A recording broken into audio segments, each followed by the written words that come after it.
Hello মুসলিম ভাই brother, আসসালামু আলাইকুম। সবাই কেমন আছেন? আমি আলহামদুলিল্লাহ ভালো আছি। তো আজকে আমি আপনাদের একটা জায়গায় নিয়ে যাবো। আসলে মদিনা আমি কাছেই থাকি, মদিনা থেকে হারাম শরীফ থেকে আমার রুম 5 মিনিট দূরত্বে। তো ওরকম ভাবে আসা হয় না কাজের ক্ষেত্রে, অনেক কাজের চাপ থাকে, এখান থেকে এখান থেকে আসি। নামাজ পড়ার একটু ওরকম সুযোগ হয় না, যতটুকু পারি চেষ্টা করি। তো চলেন দেখি এখানে সব আপনাদের মাঝে একটা ফুটে ধরে তুলবো। আসলে এখানে কিভাবে উজু করে, কোন সাইডে আসলে আপনাদের সুবিধা হবে, কিভাবে করলে যারা নতুন আসতে পারছেন তাদের জন্য একটা ভিডিও। চলেন লেটস গো। সুবহানাল্লাহ, আলহামদুলিল্লাহ, আলহামদুলিল্লাহ আল্লাহ। আসলে আল্লাহ আমার নসিবে আসলে অনেক ভালো কিছু করছিলাম বিধায়, মানে খারাপ কাজের ভিতরে ভালো কিছু করছি বিধায় আজকে আমি এখানে আলহামদুলিল্লাহ 2 বছর জানা গেছে অলরেডি।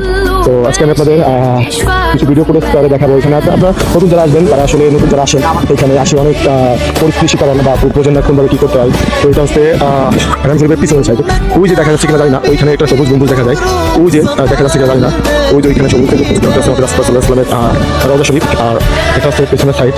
আর এই পাশে যারা নতুন আসবেন এইখানে, এই যে পিছনের সাইড, এইখান থেকে আপনার জানাতে বাকিতে প্রবেশ করে দেখা যাচ্ছে কিনা জানি না।